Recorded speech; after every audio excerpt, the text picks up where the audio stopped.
အားလုံးပဲမင်္ဂလာပါ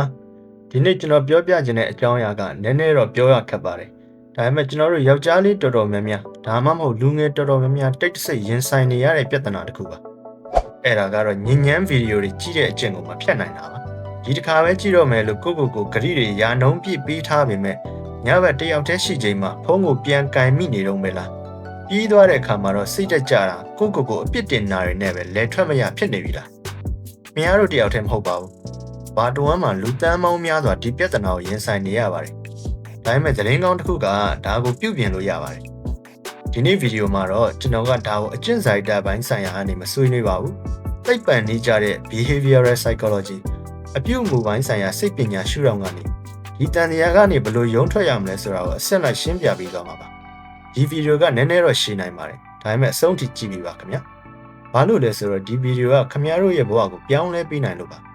ဒီဗီဒီယိုကိုအဆုံးထိကြည့်ပြီးသွားရင်ခင်ဗျားတို့ရဲ့အုံနောက်ကိုဘယ်လိုပြန်ပြီးထိန်းချုပ်ရမလဲဆိုတာအဖြေရသွားပါလိမ့်မယ်။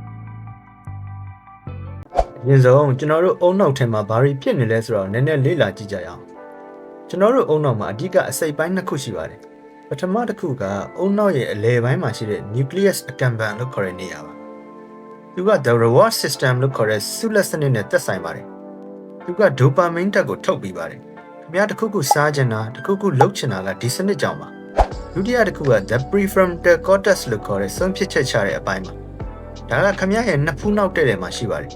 သူကဘာကမှန်တယ်ဘာကမှားတယ်ဆိုတာကိုဆုံးဖြတ်ပေးတဲ့ car brake နဲ့တူတဲ့အစိတ်အပိုင်းပါခင်ဗျားညဉ့်ညမ်းဗီဒီယိုတွေအကြည့်လွန်တဲ့အခါဘာဖြစ်သွားလဲဆိုတော့ခင်ဗျားရဲ့ reward system လို့ခေါ်တဲ့စုပေးစနစ်ကအစမတန်အလုပ်လုပ်ပြီး dopamine တွေကိုရေရှမ်းတယ်လို့ပန်းထုတ်လိုက်ပါတယ်ဒါကို supernormal stimulus လို့ခေါ်ပါတယ်အုံနောက်ကဒီလောက်များပြားတဲ့ပျော်ရွှင်မှုကိုတစ်ခါရဘူးသွားရင်နောက်တစ်ခါထပ်ရဖို့အတွက်ခမ ्या ကိုအတင်းအကျပ်စီခိုင်းမှာတော့တယ်အဆိုးဆုံးကဘာလဲဆိုတော့ခမ ्या ရဲ့ car brake နဲ့တူတဲ့ prefrontal cortex ကတဖြည်းဖြည်းအားနည်းလာတာစေပညာအရပြောရရင်ဒီအပိုင်းမှာရှိတဲ့မီးကိုရောင်အစိတ်ပိုင်း brain matter တွေကပါသွားတတ်ပါတယ်ဒါကြောင့်ပဲခမ ्या ကမကြည့်ဘူးလို့ဘယ်တော့ပဲဆုံးဖြတ်တကယ်လက်တွေမှာ brain မမိပဲပြန်ကြည့်မိနေတာပါဒါကစိတ်တက်ပြောညံ့တာမဟုတ်ပါဘူးအုံနောက်ရဲ့ဝါယာကြိုးတွေခဏတာလွဲသွားတဲ့သဘောပါနောက်ထပ်သတိထားရမှာကမြက်လက်ထဲမှာရှိတဲ့ TikTok ဒါမှမဟုတ် Instagram တွေပါဒီ application တွေရဲ့တိစောက်ထားပုံကခင်ဗျားဘာကိုကြည့်ကျင်လဲဆိုတာကိုကောင်းကောင်းသိပါတယ်ဒါကလေးခင်ဗျားကညဉ့်ညမ်းဗီဒီယိုကြည့်ဖို့စိတ်ကူးမထားပါဘူးဒါပေမဲ့ TikTok ပေါ်ရင်အဝတ်စားနည်းနည်းပေါ်တဲ့ main ကလေးတစ်ယောက်ရဲ့ဗီဒီယိုကိုတွေ့လိုက်တယ်ဒါကိုစိတ်ပညာမှာ soft core content လို့ခေါ်ပါတယ်မြန်မာလိုဆိုအပျော်စားလူကြီးကြိုက်တွေလို့ဆိုရမှာလားဒါကခမ ्या အုံနောက်ကိုဒိုပါမင်းစနစ်တွေကိုစပြီးနှိုးဆွလိုက်တာပါအဲ့ဒီကနေတစင်ခမ ्या ရဲ့စိတ်ကတဖြည်းဖြည်းပိုပြင်းထန်လာတာတွေကိုရှာခြင်းလာတယ်ခဏလေးပဲကြည့်လိုက်ပါဦးမယ်ဆိုပြီးစလိုက်ရာကနိုင်ပေါင်းများစွာကြာသွားတဲ့အထိဖြစ်သွားတာပါဒါကြောင့်ခမ ्या တကယ်ပြင်ဆင်ခြင်းနဲ့ဆိုလို့ရှိရင် social media ကဆွဲဆောင်မှုရှိတဲ့ပုံရိပ်တွေကိုလည်းသတိထားပြီးရှောင်ရပါလိမ့်မယ်ကဲအခုတော့ခမ ्या ရဲ့အုံနောက်ကိုပြန်လဲပြုပြင်မဲ့ရက်ပေါင်း90 project အကြောင်းပါဘာလို့ရက်90သတ်မှတ်ရလဲဆိုတော့သိပ္ပံနည်းကျလေ့လာမှုတွေအရအုံနောက်ရဲ့ဝါယာကြိုးတွေပြန်လဲချိတ်ဆက်ဖို့အတွက်အနည်းဆုံး3လလောက်အချိန်ယူရလို့ပ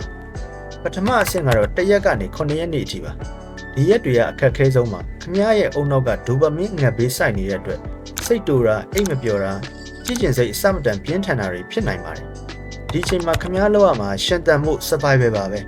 ဆိုလိုတာကတော့လုံးဝမကြည့်မိအောင်နေဖို့ပြောတာပါဖုန်းကိုဝေးမှထားပါတယောက်တည်းမနေပါနဲ့ဒုတိယအဆင့်ကတော့10ရက်ကနေရက်30အထိပါဒီအဆင့်မှာခမ ्या ဘာကိုမှစိတ်ဝင်စားတယ်လို့ခံစားရပါလိမ့်မယ်အားရင်ကုန်ခန်းနေမယ်ဘာလို့မပျော်တော့ဘူးဒါကို flat line ကာလလို့ခေါ်ပါတယ်အဲ့ဒီခါမှာခမ ्या က9ရက်စနစ်တွေပြတ်သွားပြီလားဆိုပြီးစိုးရိမ်ပြီးညဉ့်ညမ်းဗီဒီယိုတွေပြန်ကြည့်မိတတ်ပါတယ်မစိုးရိမ်ပါနဲ့ဒါကအုံနောက်ကဒိုပါမင်းစနစ်ကို reset ချနေတဲ့လက္ခဏာပါတတိယအဆင့်ကတော့31ရက်ကနေရက်90အထိပါဒီအချိန်မှာတော့ခမ ्या ရဲ့အာယုံစိုက်မှုတွေပြန်ကောင်းလာမယ်တဘာဝတရားရဲ့အလှပတွေတာမန်ပျော်ရွှင်မှုတွေကိုပြန်ခံစားလာနိုင်မယ်ခမ ्या ရဲ့ကိုယုံကြည်မှုကလည်းတိတိတသာမြင့်တက်လာပါလိမ့်မယ်ရက်90ပြည့်သွားတဲ့အခါခမ ्या ဟာအရင်ကလိုမဟုတ်တော့ပါဘူးဒီရက်90အတွင်းမှာခမ ्या သုံးရမယ့်နီလန်3ခုရှိပါတယ်ပထမတစ်ခုကတော့ friction အတားအဆီးပါခမ ्या ကိုခမ ्या ဒီဗီဒီယိုတွေကိုကြည့်ဖို့ခက်ခဲအောင်လုပ်ပါဖုန်းထဲက TikTok တို့ Instagram တို့ရဲ့ notification တွေကိုပိတ်ထားပါညဘက်ဖုန်းကိုအခန်းပြင်မှာပဲထားခဲ့ပါခမ ्या ရဲ့အုံနောက်ကပြင်းလို့ကြည့်ကျင်လာတဲ့အခါရှာရတာခက်ခဲနေရင်အဲ့ဒီစိတ်ကခဏအတွင်းပျောက်သွားတတ်ပါတယ်ဒုတိယချက်ကတော့ arch surfing လို့ခေါ်တဲ့လှိုင်းစီးခြင်းပါခ ကြည့်ရှင်စိတ်ဖြစ်လာရင်အဲ့ဒီစိတ်ကိုလှိုင်းလုံးကြီးတစ်ခုလိုသဘောထားပါခင်ဗျားကအဲ့ဒီအပေါ်မှာလိုက်စီနေုံပါပဲ15မိနစ်လောက်ပဲအောင့်ထားလိုက်ပါလှိုင်းကအမြင့်ဆုံးတက်လာပြီးပြန်ကျသွားမှာပါနံပါတ်3နည်းလမ်းကတော့ replacement အစားထိုးခြင်းပါကြည့်ရှင်စိတ်ဖြစ်လာတဲ့အခါချက်ချင်းလုပ်ရမယ့်အလုပ်တစ်ခုကိုသတ်မှတ်ထားပါဥပမာဒိုက်ထိုးတာရေအေးအေးနဲ့ရေချိုးတာဒါမှမဟုတ်10မိနစ်လောက်အသက်ပြင်းပြင်းရှူတာမျိုးပါခုကတော့ခင်ဗျားတို့ comment မှာမေးလေးရှိတဲ့မေးခွန်းအချို့ကိုကျွန်တော်ပြန်ဖြေပေးပါမယ်ပထမဆုံးမေးခွန်းကတော့တပတ်မှာတစ်ခါလောက်ကြည့်ရတော့အဆင်ပြေနိုင်မလားတဲ့ခင်ဗျားကဆွဲလန်းမှုပြင်းထန်နေတဲ့သူဆိုရင်တော့တစ်ခါကြည့်လိုက်တာနဲ့အုံနောက်ထက်ကအကျဉ်ဟောင်းတွေကချက်ချင်းပြန်နိုးထလာတတ်ပါတယ်ဒါကြောင့်အမြင့်ဖြတ်ချင်တော့လုံးဝဖြတ်တာအကောင်းဆုံးပါပဲဒုတိယမေးခွန်းကတော့အိတ်မပျော်လို့ကြည့်မိတာဆိုရင်ဟောတဲ့ဒါကအုံနောက်ရဲ့လှည့်ကွက်ပါကြည့်လိုက်လို့ခဏတာပင်ပန်းပြီးအိပ်ပျော်သွားတာမှန်ပေမဲ့ခင်ဗျားရဲ့အိပ်စက်မှုကအရေးသွေးရတော်တော်ညံ့သွားပါတယ်အဲ့ဒီစာဖတ်တာဒါမှမဟုတ်တရားထိုင်တာမျိုးပြောင်းလုပ်ကြည့်ပါမေးခွန်းနံပါတ်3ကအရင်ကအရန်ကြည့်ခဲ့လို့အုံနောက်ကထာဝရပျက်စီးသွားပြီလားတဲ့